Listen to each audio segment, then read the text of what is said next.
What's good, everybody? Welcome to another episode of the Over Quota podcast. This is where I feature interviews with founders, CEOs, sales leaders, and top enterprise software salespeople about the keys to consistently exceeding sales expectations. So my goal for these interviews is to give you something to listen to in addition to the sales coaching that you might already be getting by listening to real sales leaders and real top salespeople about how they've been achieving their success.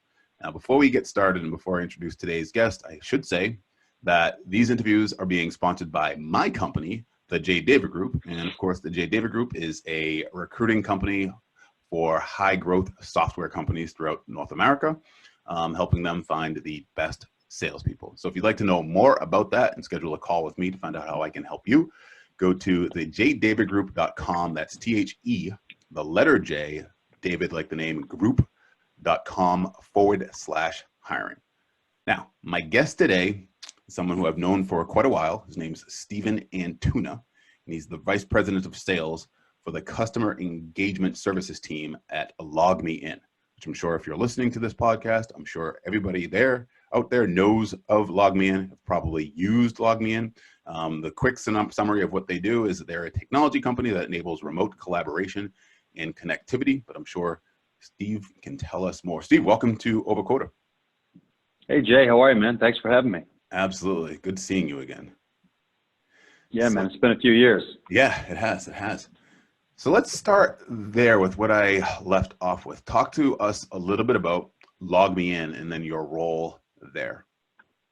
Yeah, I think you did a good job describing LogMeIn as a whole, but Boston-based, but a global company, over $1 billion in revenue, one of the largest pure SaaS providers in the market. And essentially what I do is I run global sales for one of our three business units. We organize our customers in three different distinct groups or business units.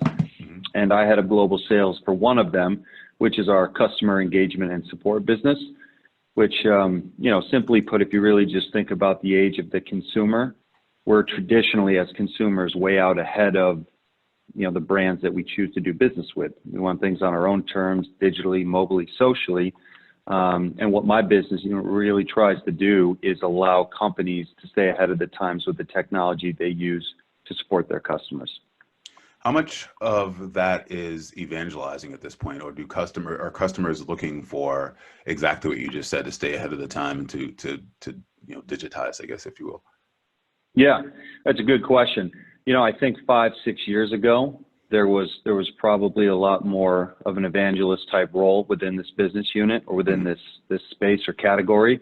But I think most CEOs now see it as a competitive differentiator, right? There's so many choices that consumers have that one of the things they have to do, they have to get right, is nail the customer experience, or people aren't going to come back.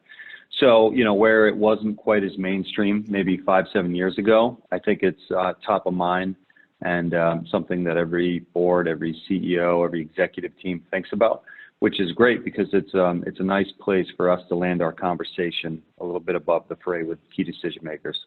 And speaking of those decision makers, you mentioned CEOs and executives teams. Who are the decision makers that your sales team is typically engaging?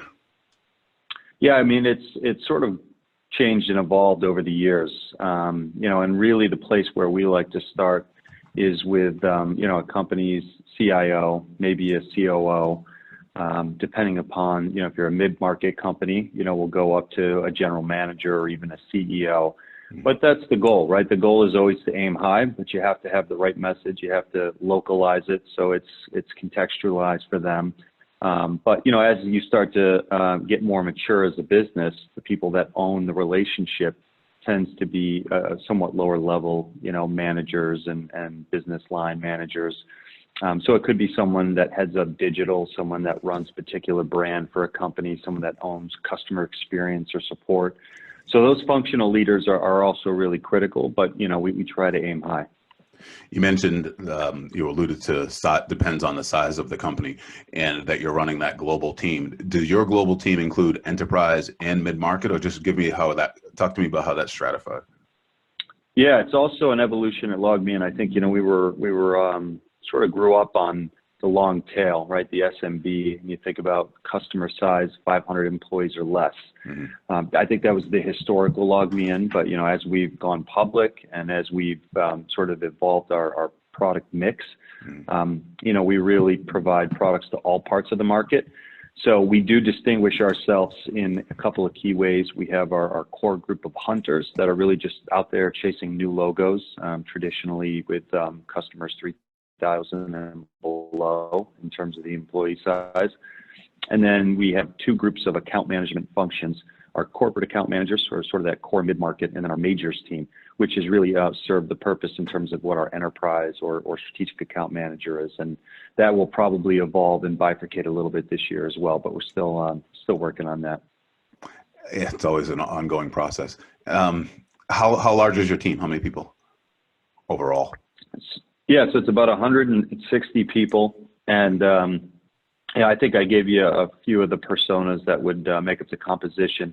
But beyond sort of the core quota-bearing roles, there's a few other supporting roles like BDRs and SDRs, which, again, are entry level to some extent, but they really provide the, sort of the place where we can bring people in, train them, and obviously develop and groom them into quota-bearing reps.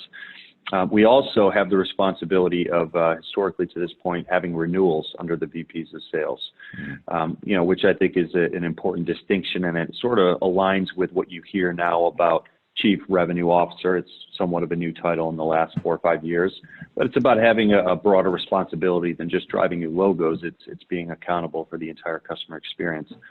And then there's some other, I would say, really critical supporting roles, like solutions consultants, kind of like a sales engineer, if you will, professional services, and then our partnerships group. How many managers are you directly reporting to you? So there are about 6 directors, 1 VP, and that again sort of goes across all of the hunter, account manager, majors, renewals, partnerships, and then some of the other more technical roles. So let's get into some of the differentiators that separate some of the best people that you've managed overall in your career, and then even specifically there at LogMeIn. And I'm curious, since you obviously have directors that are reporting to you as well, and there are sales leaders presumably that are listening to this podcast too as well. And one of the things I'm trying to do is give people like you insight into what your peers are thinking, how they're doing things differently, and I just want to get a 360 view, I suppose, of different different management styles, but then also just your own different experiences within your team. So obviously you have 6 directors, and you have a group of 160 people that are rolling up through this organization. Let's start with the salespeople first. What are some of the things that they've done differently, whether it's behavioral or otherwise, that really have consistently separate the best salespeople from everybody else? Yeah, what's funny, I think there are some common denominators, whether you are an entry-level sales rep or whether you're 10 years in, or you are a director or a leader of salespeople. The one thing that I see is that they plan for success, right? And if you sort of back that up a little bit and deconstruct it, what I mean by that is either deliberately or subconsciously, they take inventory of the variables around them, right? Because one of the things that I think keeps people in sales, obviously it's motivating from a financial aspect if you do well, but it's a very dynamic profession because of how often things change. So I think the best sales reps tend to do that. Again, whether it's completely deliberate or not, I think depends on the person. But what they do take inventory of is how things have changed relative to the previous year. So if they come off a really successful year, they're already thinking about it in Q4. And when Q1 rolls out and they get their territory and they get their comp plan, they've already started to diagnose what's changed in terms of the competition, in terms of my product mix, in terms of, what's going on in sort of the broader markets or the space or the category that I'm in. And I think they do a good job of sort of aligning those things to how they're being asked to perform, right? So what their comp plan entails and what the design of their compensation plan is, they start to marry those things, I think, in a way that people that are, kind of more in the middle of the pack don't do. And it's a hard thing to coach for because, again, some of those are really innate behaviors that take place. But I think that's one of the things that I've seen both managers as well as individual contributors do on a regular basis is they plan for success. How does that manifest itself, right? In other words, you talk about how they're planning for the product mix to change or and other things that might change. How does that manifest itself when you're looking at, when you're sitting down, maybe talking to your team or some member of your team about, the next quarter, let's just say, and through that conversation, what comes out for you to say, oh, yep, okay, this person, I like the way that they're thinking about this? Well, I think they're very observant. Salespeople are constant learners. So I think they not only internalize and sort of memorialize the success that they personally have, they're also looking at what's going on around them, right? Because they're constantly looking for different ways they can improve their craft, whether it's a sales tactic, whether it's a verticalized play, whether it's an approach to sort of break in an account plan.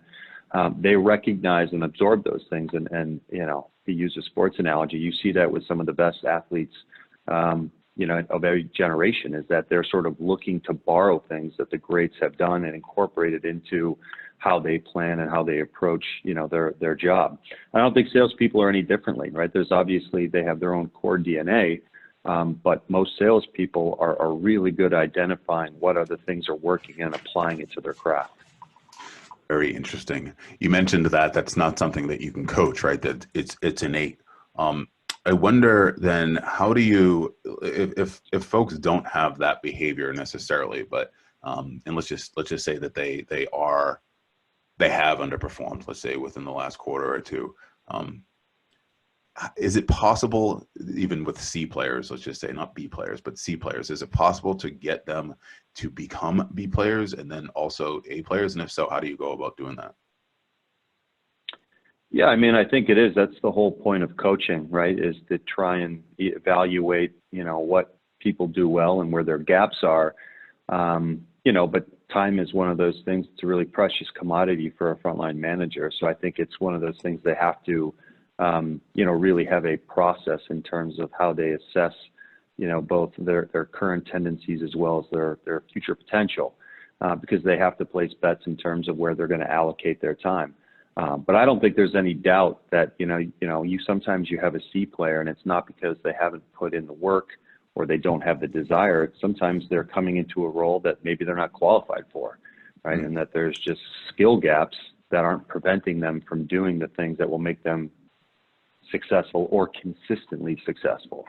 So I think there's absolutely room to do that. Obviously it's a two-way street, and I think reps have to be open to coaching and understand that coaching is traditionally coming from, a place of someone wanting to develop their career and put more stock in them as an employee. So sometimes that coaching can be tough love, but I think that's I think why a lot of people get into sales is they're used to that, or they want that sort of structure in their life. When you say structure or tough love, and just broadly, I guess, coaching, is that something where you're sitting down with them in going through their deals with them together, looking at their, frankly, their own territory plan and figuring out, you mentioned that there might be a skills gap, that maybe they're just not used to planning out a territory appropriately, or they're looking at the wrong data and those types of things. Like, what does that actually look like? Well, I think it starts a little before that, Jay. I think when a sales rep comes into a new role or a new territory, I think there has to be a clear indication of what the KPIs that this team or this group follows, right? So, sometimes it's about dials and emails. Sometimes it's about meetings. Sometimes it's about pipeline impact or how well you're progressing it. But I think that's the first part that has to be really well established. It has to be visible and it has to be consistent, is that, the leadership team or the sales managers have to be really good communicators, broadly speaking, so everyone has sort of the same understanding for what the success metrics look like. Once you get past that layer, I think that's where sort of you personalize and individualize the coaching, because there isn't, success comes in multiple ways, right? You always want to clone your best reps, but a lot of times they have such sort of unique approaches and attributes that you really have to go back to what is going to drive this individual person, right? What's going to motivate them, what inspires them, what are the gaps and things that we talked about already that maybe they still need to develop. So I think it's, a lot of that accountability starts with establishing a firm baseline and regular, sort of communication about how people are trending as a group individually with some of those core KPIs. But that's, a lot of managers set that expectation up front. And I think, they just have a sense that will continue to govern, right, in terms of ensuring that people are sort of doing the right things. But if they're new to the role, they're new to the company, or they're new to sales, frankly, you need that constant reinforcement.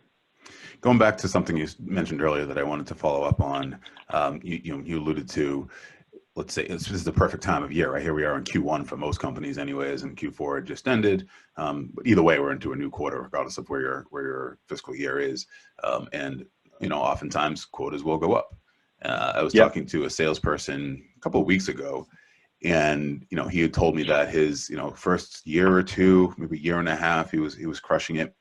His territory went from about 400 accounts to about 80 accounts in a very short period of time. I think literally like the next fiscal year.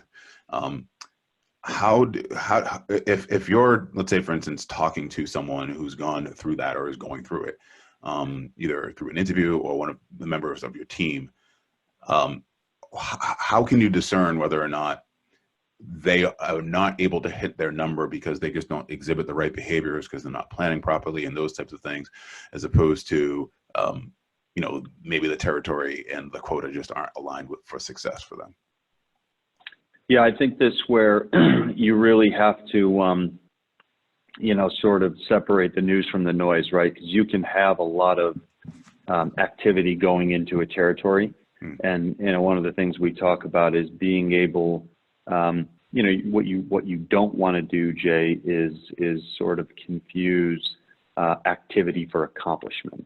Right, because people can stuff the stat sheets any way they want, and again, it could be because they don't know how to do the right things, or they know that this will keep management kind of off their back.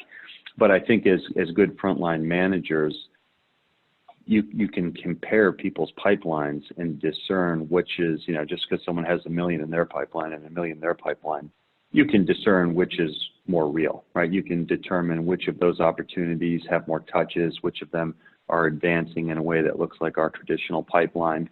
But I think those are one of the things that, is a real hazard for first-time managers, is that they're trying to sort of now bubble up everything that they did as a rep, and they're looking at across 8, 10, 12 individual performers. So they have this labyrinth of information, and it can be challenging, for them to sort of take a deeper look and start to have the really challenging conversations that might vet out whether an employee is starting to lean out a little bit, right? Because I think your earlier point is, what do you do if they're just not performing for, some specified period of time? How do you approach that? I think you have to be really, really mindful of what their activity is telling you, and not just get, sort of bogged down with the totality of it. And when you say activity with accomplishment, and you look, let's say, for instance, you're a frontline manager, you're sitting down with your rep and you're looking at their pipeline, you're looking at their activity. You're saying that there's activity within that, or accounts, let's just say, within that pipeline that really shouldn't be in there, let's just say, right? That shouldn't be accounted for. Or I don't want to put words in your mouth. Tell me what you're thinking. Yeah, I mean, I'll give you an example, a real life example from LogMeIn. We have one of our products that's a little bit more complex, that requires the involvement traditionally of solutions consultants and professional services people to help us sort of scope what that looks like in their technical environment. You don't get to that part of the sales process unless you really sort of accomplish, sort of the introductory and early phases of the sales process. You're advancing it to the point where you're involving more resources. So that would be a good indication, for me, for example, that if they have a number of opportunities and in totality their pipeline looks large enough to support their quota, but in reality, when I start to inspect the deals, I recognize that they're not really getting out of first gear, right? That they're not actually establishing the right values. They're not balancing the responsibilities between the buyer and the seller. and therefore the deal isn't progressing. They're not really qualifying them in or out. It's just sort of stagnating. So I think that's one of those sort of critical elements of again, frontline management when I say sort of not, focusing on activity, but focus on accomplishment within that, right? It's a subset of that. And it's different for every business, but I think that's for frontline managers, that's one of those really critical levers that can help them start to, pinpoint where they should be spending their time. Let's tease this out a little bit more and talk to me about, if you were to sit down with one of your managers, or the managers are sitting down with their sales folks, what else do they need to, do you need to see, do they need to see during your QBR? Like what are you looking for? What are you trying to extract from them, and how should it help the rep at the end of each meeting? Yeah, and do you mean if I did more of a QBR with a manager or director, or is if we were doing that with a frontline rep? Let's do manager. Let's do one of your directors. Yeah. I mean, I think the first thing is they got to know their business, right? I mean, they have to be able. That's I think a part of any sort of professional growth, is that there's this inflection point of spending time in the business versus on the business. In the business means you're prosecuting deals, and you're on the road, and you're prospecting. On the business, you're taking a little bit of a step back. You're started, evaluating some of the more macro themes around your business, and trying to be a little bit more critical of some of the decisions that you're making. So I think that's one of those, kind of first-time manager or director responsibilities, because they were traditionally high-performing or pretty solid reps. That's, a lot of times who were, kind of first off the bench in terms of management positions. So, there's sometimes a natural desire for them to want to be a super rep and to constantly just jump into deals as opposed to teaching people how to take the right steps.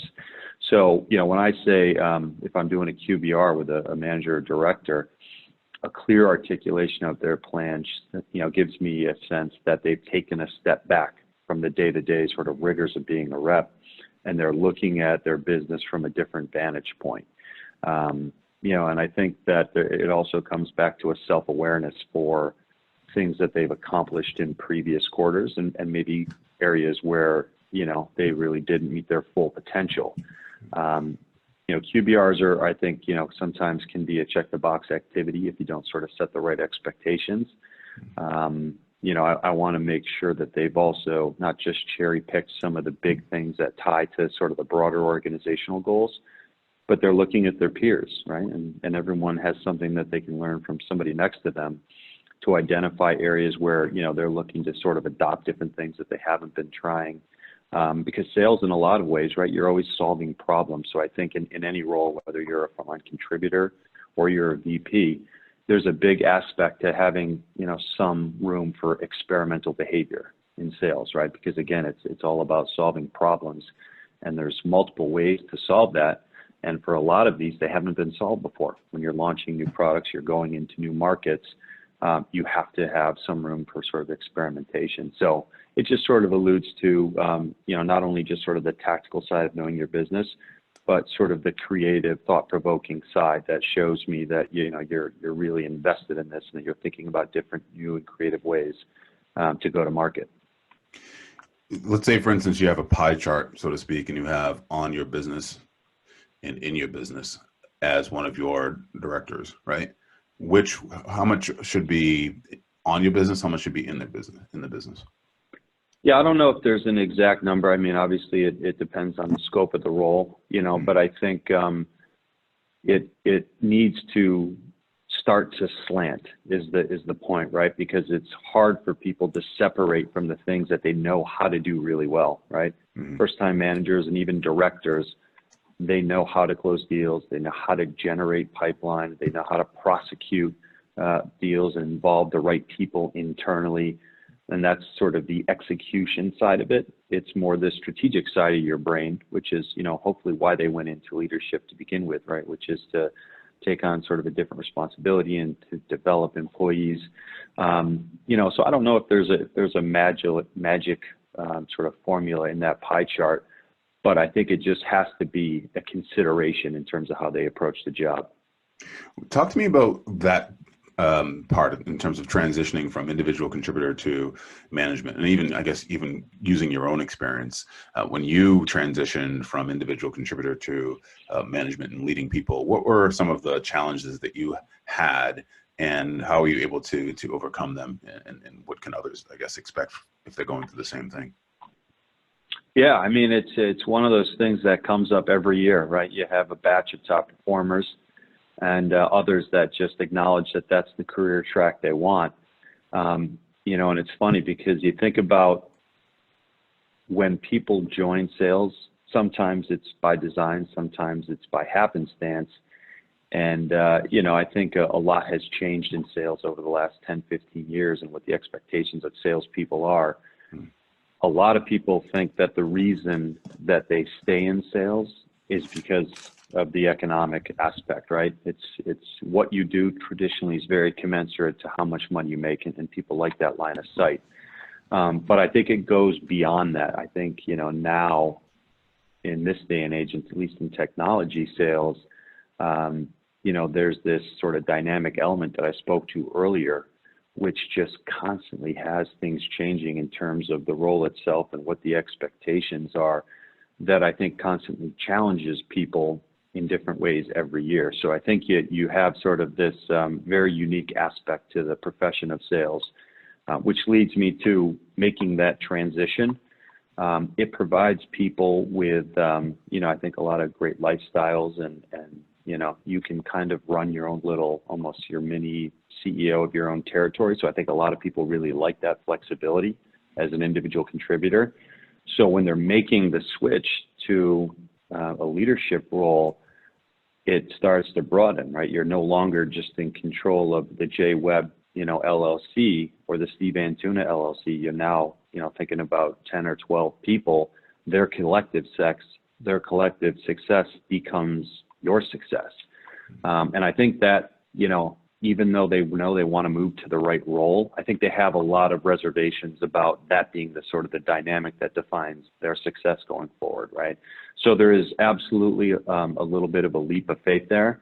And it's not for everybody, right? I mean, you can still grow and advance your career in an individual manner in a ton of different ways, right? I mean, I mean, you obviously know this, running a really successful recruiting agency, is that they're in high demand.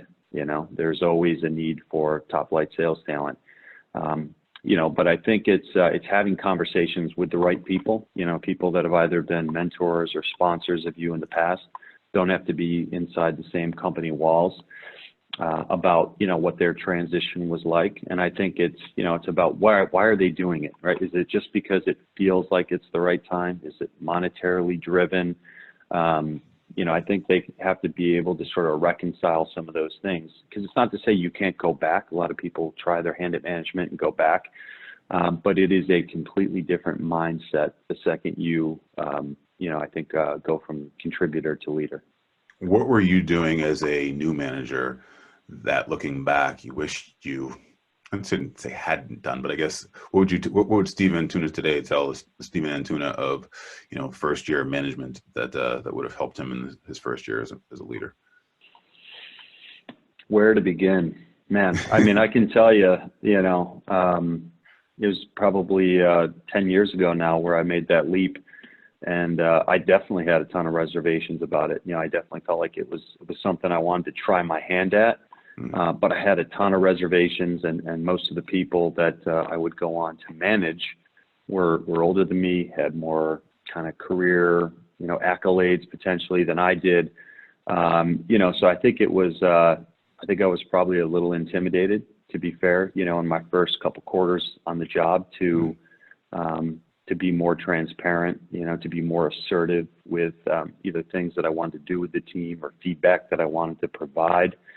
I think all those are natural growing pains, right? You know, some people come in and it's just a natural fit right out of the gates. You know, my situation was different. I definitely had to learn my way through the job. I felt like at times, you know, first couple quarters, I was kind of sucking wind a little bit, but I enjoyed the challenge. I knew that part of it, you know, was the right feel for me. But I mean, there's millions of things that I would go back in time and elect to do. But you know, I think it's just knowing that you're going to go in and you are going to make some mistakes.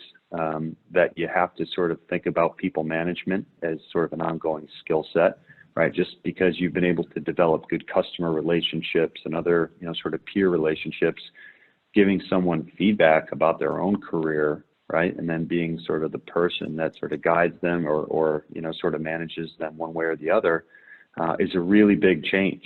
And, you're not going to manage, employee A like employee B. So you obviously have to always think about it through the lens of, again, what's sort of driving them, what's motivating them, how am I going to make this connection with them?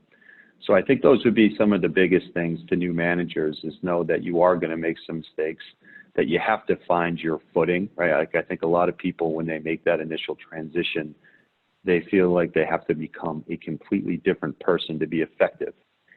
That's not going to feel very authentic, right, to people that have potentially been sitting next to you for the last couple of years. Your motivations may change, some of the dialogue may change, but I think they want to know that the core person that they, grew to know still has, sort of the same ideals and the same approach to business. It's just manifesting itself in a different way now. If you were to bet on having the right people, having the right process, where would you place more of your money, or where would you place your bet? So people over process, which one would I favor? Yep. People versus process. Or Belichick or Brady. Which one would you trade? Oh, I'm not going to touch the Belichick or Brady one, because that's there's no right or wrong in that one. But I would say people 100%. Every day of the week. Processes are important, Jay, but at the end of the day, they don't interact with customers. They don't build relationships. They don't create value and trust between prospective buyers and the company that you work for. They don't drive revenue at the end of the day. So to me, it would always be people. Okay. And let me just ask a follow-up question to that, is that, let's say, for instance, if the reason I think about that is, well, actually, let me ask it another way. Historically, what percentage of your teams, if you have 10 people on your team, let's say, how many of those people would you say are meeting or exceeding their quota? It depends on any given year. Mm-hmm. And I think it's, it's something that we measure holistically across all of LogMeIn. I think we try to find what those industry standards are and ensure that we're building comp plans and business plans that really try to drive the bulk. When I say the bulk, I think the industry standard is that you have 60% of your global sales force, essentially in the fat part of the curve. So they're between 80 and 100%. And you have another 20% that are 100% and above, and then 20% that are probably at 75 or 50% or below. So it really depends on the year. And I'm not trying to dodge the question, but a lot of times when you have growth vectors in your business, that can really sort of inflate a plan. There's other times when you introduce a new product and it's more speculative, and you accelerate that plan sometime in mid early Q4. But I would try to sort of adhere to more of the industry standard, that you have at least the majority, over 60% of people that are within striking distance, and then again 15-20% that accelerate that, and then you have 20% that kind of live below that Mendoza line. Yeah, and I guess why I asked the question is, again, just going back to the Belichick-Brady example for a minute, is that, or just Belichick in general, is that if we followed this team over the last however many years, 20 years, it's the people have constantly changed, of course, right? And Belichick has been notorious for, just saying goodbye to people a lot sooner than most people would, and he just plugs them in and they just move again. So taking it to the sales world, if you have underperformers, or let's say the people that don't exhibit necessarily coming in the behaviors that you talked about in terms of planning for the next quarter and just looking at things in an innate way that maybe they just don't necessarily have, and I just wonder if you have some people that don't necessarily have that, if they were in the right system, right? Maybe they were. To your point, I think you said earlier, sometimes salespeople are, or they're just playing out of position, or they don't have that skill yet, and you need to coach them up. Where does the process come in? In other words, is it almost like a safety net, or on the high wire act over there, and now here's a safety net for that, so that they might fall, but they're not going to fall flat to the ground? Give me a sense of where that comes in. Yeah, well, maybe to start, I think it's tough to compare anything to the Patriots of the last 20 years. They're somewhat of a statistical outlier.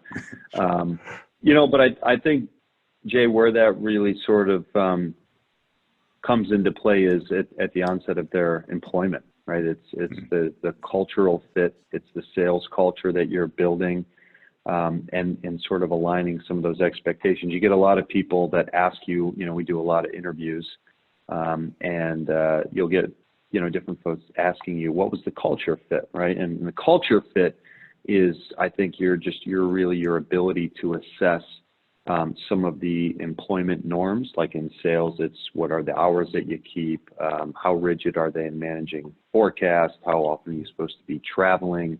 Like when you start to ask some of those basic questions, you start to get a sense for how well they align to some of your cultural norms. But I think being able to sort of bring them into the organization the right way and establish the right baseline for expectations, I think that's where you can really get into problems if you don't have the right, really the right devotion to that, both at the employee level and at the company level, that leads to people that are disengaged and people that might be going through the motions, which can become, a pretty dangerous element in your sales organization if you're not sort of building that right sort of momentum and enabling them the right way and supporting them the right way when they come into the organization. So, is there any sort of magic wand that you can wave, to sort of take folks that are C players and bring them into A players? Of course not. They obviously have to have the desire to want to do that. In terms of sort of aligning what their skill sets are to the role. If you're bringing people in from the outside, there should be good alignment. I could just spend a lot of time discussing that. But, as organizations mature, people move into roles based upon, what the company needs, and those things don't always align. So those things can happen. But I think it sort of just goes back to establishing the right criteria, the right communication, and defining what the expectations of the role are. Just because you've been in this role for 5 months, I have different, I'm going to give you an example. Someone that's been in the role for 5 years, we may have much different expectations for what that role is today, right? And that's very likely the case, that we expect more, that the role is more complex, that, the skill sets and the product knowledge that you have to engage buyers is beyond what it was 5 years ago. So, naturally my expectations of what you do and how you approach the job has changed. And that's tough sometimes. Yeah, especially if it's a rapidly growing company, with things changing constantly, right? Yeah, absolutely. Absolutely. You mentioned you do a lot of interviews. If I were to say that I had the perfect resume to send you, let's say for one of your major accounts teams, which should be immediately evident to you upon reviewing that says, yep, he's right, he has the perfect resume? Yeah, I might be nitpicking, but I would start by, if I'm talking to an agency and they use the term, hey, I have a great resume for you, I would hope that they would sort of look at this in a more humanizing way and say, I have the best candidate for you. I have a great person for you. Because I think at the end of the day, I'm hiring a person, right? Not what's on a piece of paper. So I think that would be something that right out of the gates, I would want to connect with that, that recruiter, that agency is, just sort of the human aspect of it. But I think the things that, I look for if I'm looking at like an individual contributor, a lot of people tend to stuff huge percents to quota, right? And it's kind of hard to make sense of that, right? When I see they were 358% of quota in Q4. Now, did you have a good year? Are you having a good run at that company? So I tend to like seeing, in addition to that, I like to see their relative rank in performance. If there's 52 reps that do the same thing, where do you rank? right? Like to me, like it's a good indication of all things being equal. How are you performing in the role? So that's one of the things I like seeing. The other thing, Jay, is resume resilience. What I mean by that is, especially in tech sales, there's just so many opportunities to chase the next best opportunity, right? And I think hiring managers and certainly VPs are very reluctant to invest time with people that have a lot of short hops. I consider a short hop anything that's sort of less than, probably 12 months in a role. And there are absolutely circumstances where it's warranted, where the company is defunct or insolvent, or for one reason or another, it just wasn't the right fit. Everyone's entitled to a couple of those in their career, especially in a tech community that's pretty transient. But when I talk about resume resilience, I want to see that they've worked through some things, right? That not every place you went to is as good as advertised, but you took a look at what the opportunity was, you made the most of it, and you found success despite what may be missing when you originally signed up for the role. Because there's no doubt, it doesn't matter what company you are. You look at the best, most successful companies in the world, go no further than Apple, right? How many ups and downs that they had in their amazing journey. But a lot of people bailed on them at times when, they were just getting started.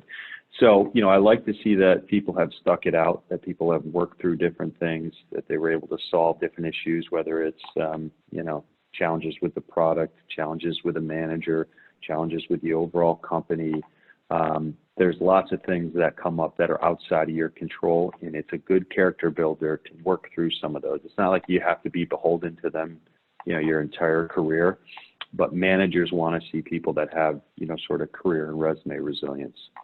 So let's just take that last point for a second. And let's say, for instance, the very last position that they had, the opportunity that they had was that stumble, right? It wasn't 2 positions ago. It was they're coming into you now with that on their resume. Let's say with an under 12-month stint, and they had some challenges. You're saying that there is room, I guess, for understanding why they may have underperformed, right? Why they may not have exceeded their expectations, either their own expectations or management expectations. But you're listening to how they've actually thought through those challenges and those problems. Even if they didn't necessarily hit the pinnacle or hit quota, you want to know, okay, is there foundation to what they're saying here? And can I work with this? Do they have the DNA in them to be successful? Yeah, what I'm looking for there, Jay, is I don't even get as caught up in what the performance was if they were only there 8 or 9 months or just 12 months, because I don't know if it's a representative sample of who they are, right? So I want to give them the benefit of the doubt that period or that opportunity just didn't work out, even if they were the top of maybe they were the 5th person in a company, right? And there was only 3 salespeople. They could have been the top 1. They could have even hit their goals. But for one reason or another, they're now back in the market. And I think what I want to see is just, that they've demonstrated the maturity to recognize that is a pretty short stint at a company. And when they're looking at new opportunities, what do they take away from that, right? Because anyone can have a short hop, right? Anyone can, sort of walk into an opportunity where things change that are totally outside of their control. I just want them to sort of demonstrate an awareness that, they learned from it. And what were those key takeaways? How does that change what they do going forward in terms of sort of matching up what their ideal opportunity looks like? And if they really considered those sort of, sort of characteristics and things that are important to them, that to me will supersede any sort of biases I have coming in about the fact that they have a short hop on there. And that's exactly why I use the word resume as opposed to candidate in a lot of ways, because let's say, for instance, they didn't come from me or a headhunter or anything like that, but they submitted it, which is like, I can't imagine being a candidate and having to submit resumes to LogMeIn or something like that. But it's just, you don't know what's going to happen, right? With machines, right, looking at them and whatever, right? But a human being, whether it's a headhunter or somehow they get an opportunity to explain away, right? To talk to Stephen Antuna about that is a lot different. I feel like there are a lot of candidates that, they have that. Frankly, I look at resumes all the time, right? I look at LinkedIn profiles all the time. Sometimes it depends, right? If Stephen Antuna tells me that, Jay, I don't want to see anybody that's had 2 jobs in the last 5 years or something like that, or 3 positions in the last 5 years, so I'm just going to skip it, right? But there's so many, there's so much dynamic, there's so many variables that could occur like behind that, I guess, is well, right? So if you're just looking at the paper without any context and you see that, is there something, what else should you see on that resume? And I think I know the answer to this question, but I'll let you answer it. Yeah, I mean, I think it's like when you get to know someone at your company, and let's say you're recognizing them for their accomplishments, a lot of what will come through in that narrative are about their attributes, right? Which are things that are a little bit tougher to quantify or measure, but they'll talk about, how creative someone was, or how resourceful they were, or how committed they were to a certain project. I think that's one of those things is, I think one of my old managers, Shep Maher, who I've worked with a long time. It's one of the hiring principles that, he was always really focused on with us as his frontline managers, is see what you can do in the interviewing process to distinguish attributes that align to our culture and what we need for the role, because all the sort of quantitative stuff and the cognitive things, you can really start to dial into those with a kind of a prescriptive interviewing process. It's much harder to get at the attributes and the things that have shaped an individual's life. So I think it's always a really good best practice. If I were to ask you, if you said you had a home run candidate, how would you describe that individual? You just had a couple of words. If you do know that candidate really well, what would be the attributes that you would use to describe them? And the same goes for the actual interview process. It's important to weave in questions that allow you to understand, why they're wired the way they are, what sort of experiences have shaped their journey to this point.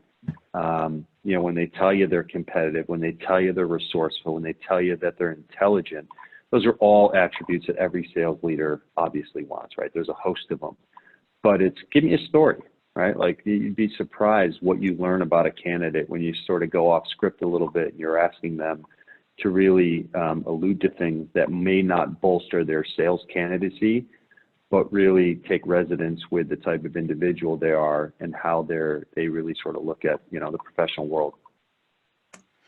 I have 2 more questions, but my battery on my laptop is at 15%, and I'm afraid I'm not sure exactly how much longer it's going to hold. So I'll ask this one last question, which is, are you hiring salespeople now? For which positions? And if so, how can people get in touch with you? Yeah. So the answer is 100% yes. LogMeIn is hiring. We're hiring, across all of our business units, and I would say at multiple levels, depending upon, what your sales experience is. So absolutely, we have a fantastic careers page. What I typically tell candidates to do is take a look there first. Identify with the things and the roles that you think might be of interest, but you can get me directly at Stephen Antuna. I'm right on LinkedIn. I do respond to emails and direct requests from reps all the time and recruiters. You can also get me on my direct email address, which is just Stephen with a PH, STEPHEN .Antuna, ANTUNA, at LogMeIn, LogMeIn.com. Fantastic. All right. Well, thank you, Stephen. This has been fantastic. I think that I certainly learned a lot and got a lot out of this, and I'm sure the people that are listening to this too as well, and hopefully it'll help them go over quota more consistently. Thanks, Jay. I appreciate you having me on, and to all the sellers out there, best of luck in 2020. Awesome. Thanks, Steve. Bye, all right. everyone. Thanks, Jay. Cheers. Bye, everyone.